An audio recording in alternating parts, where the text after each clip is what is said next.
Hai, masih bersama saya, Mr. Z Bicara. Tentu saja bicara tentang kebenaran berdasarkan fakta, data, dan realita. Mungkin banyak yang senang ketika eksepsi dari pihak Nikita Mirzani ditolak. Mungkin juga ada yang sedih ketika eksepsi Nikita Mirzani ditolak. Teman-teman, eksepsi adalah hak setiap warga negara yang berhadapan dengan hukum, apalagi terkait dengan posisinya sebagai terdakwa. Eksepsi adalah jawaban atau ungkapan yang pada intinya adalah menolak atau membantah daripada dakwaan dari jaksa penuntut umum. Pertanyaannya, mengapa eksepsi ditolak? Teman-teman, dakwaan jaksa yang dibacakan pada saat sidang pertama adalah uraian dari waktu ke waktu terkait dengan persoalan, permasalahan, perkara pemerasan yang diduga dilakukan oleh Nikita Mirzani. Urut, runut, dan sesuai dengan kronologisnya. Sementara eksepsi adalah berlawanan dari dakwaan, yaitu menyanggah, membantah, dan memberikan alasan-alasan pembenar menurut diri terdakwa. Supaya tidak menjadi fitnah, teman-teman, mengapa eksepsi Nikita Mirzani ditolak oleh jaksa penuntut umum? Saya ingin membacakan sebuah sumber informasi ini untuk Anda, dan kita akan bahas bersama. Berikut ini. Dari Tribun Seleb, eksepsi ditolak, praktisi hukum jelaskan strategi jaksa di kasus Nikita Mirzani vs Reza Gladys. Tribun Newscom, penolakan jaksa penuntut umum JPU terhadap nota keberatan eksepsi yang diajukan tim kuasa hukum Nikita Mirzani tak luput dari perhatian banyak publik. Termasuk juga datang dari kalangan praktisi hukum Muhammad Kemas. Muhammad Kemas menjelaskan bahwa dalam hukum acara pidana, eksepsi merupakan bagian dari hak warga negara untuk mengajukan bantahan atas dakwaan yang ditujukan kepadanya. Kalau eksepsi itu kan merupakan bantahan hukum dari warga negara, siapapun dia. Memang dalam jurisprudensi, mayoritas eksepsi itu jarang atau kurang dapat diterima oleh majelis hakim, kata Kemas. Ia menambahkan bahwa persoalan diterima atau tidaknya eksepsi sejatinya adalah bagian dari dinamika proses hukum. Karena setiap pihak memiliki hak untuk menyampaikan argumen hukumnya. Karena eksepsi ini menyangkut soal jaksa menerima atau tidak menerima, dan itu merupakan hak hukum masing-masing pihak. Jaksa mewakili negara, tentunya juga mewakili korban. Namun keputusan akhir tetap berada di tangan majelis hakim sebagai pihak yang berwenang dalam menilai dasar hukum dari eksepsi yang diajukan. Tapi kalau bicara siapa yang memutuskan apakah eksepsi itu diterima atau tidak, ya tetap majelis hakim yang menentukan, ujarnya. Lebih lanjut, ia menilai wajar jika jaksa penuntut umum menolak eksepsi karena secara prinsip jaksa bertugas untuk membuktikan kesalahan terdakwa dalam proses peradilan. Jaksa pasti menolak karena dalam konteks asas hukum atau adagium jaksa, prinsip dasarnya adalah bagaimana caranya menuntut warga negara itu bersalah jelasnya. Jadi, secara otomatis ketika ada sanggahan yang diajukan oleh penasihat hukum atau terdakwa, cara berpikir jaksa sudah pasti akan menolaknya. Ini ya teman-teman ya, dari Tribun kita bahas. Nah teman-teman, masih ingat apa yang disampaikan oleh penasihat hukum Nikita Mirzani, yaitu Fahmi Bahmid, yang mengatakan bahwa eksepsi setebal 120 halaman.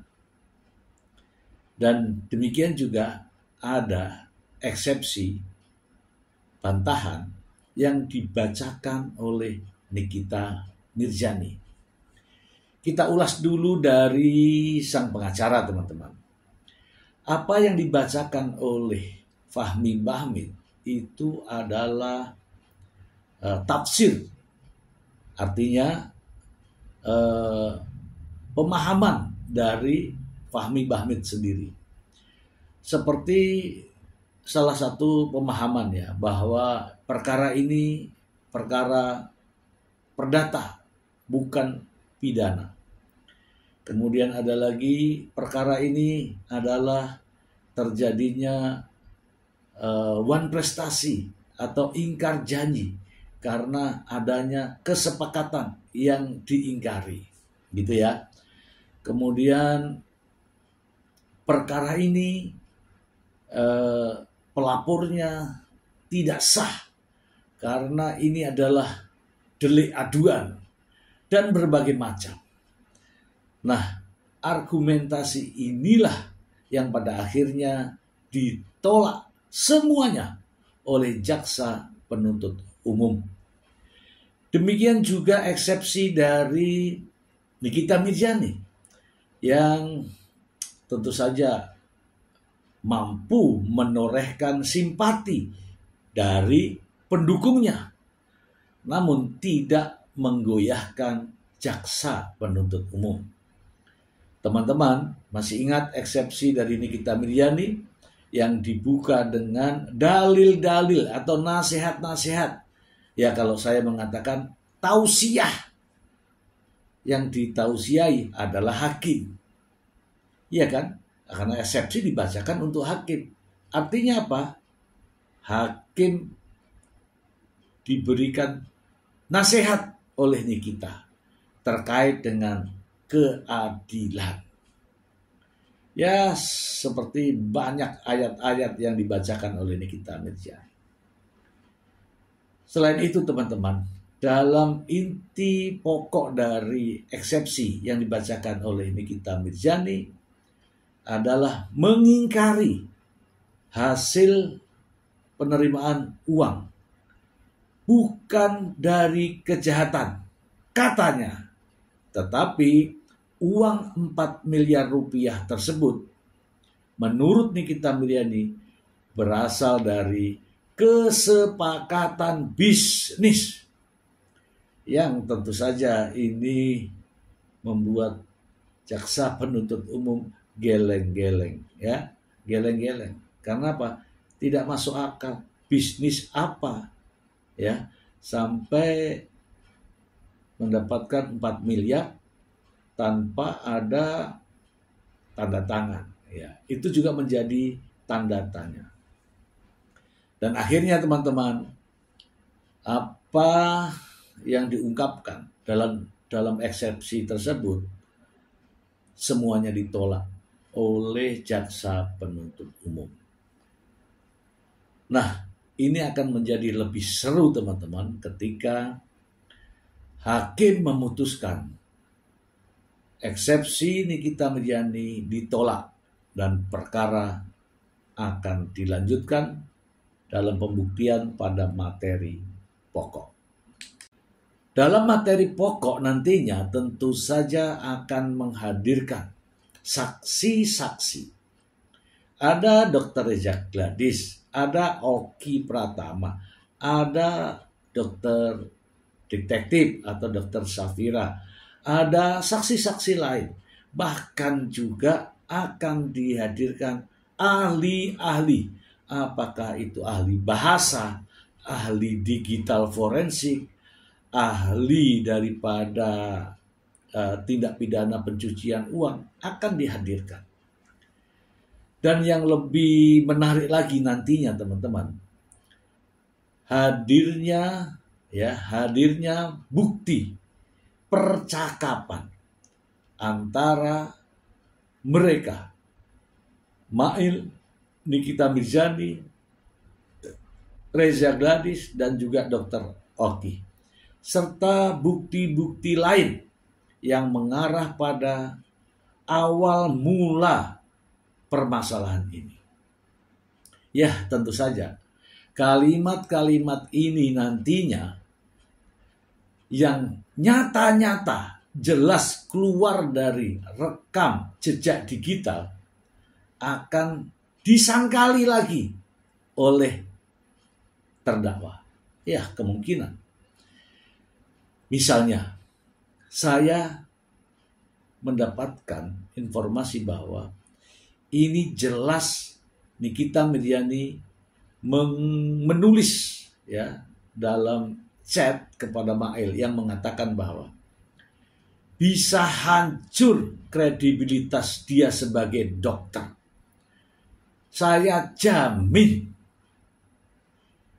Salah satu kalimat yang menurut saya itu adalah kalimat mengarah kepada pemerasan dari ancaman tersebut.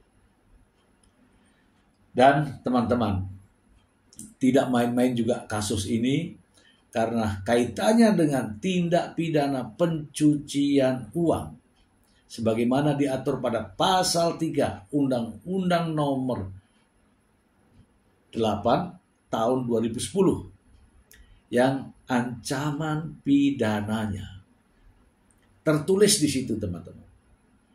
Paling lama 20 tahun. Nah, apakah Nikita Mirzani akan siap mendengarkan tuntutan jaksa penuntut umum dengan ancaman maksimal 20 tahun penjara? Ini sekedar informasi untuk teman-teman berdasarkan informasi dari Tribun tadi saya sudah bacakan. Silahkan teman-teman yang menilai. Kalau ini bermanfaat ya silahkan. Kalau tidak di skip saja. Itu saja. Terima kasih. Semoga bermanfaat.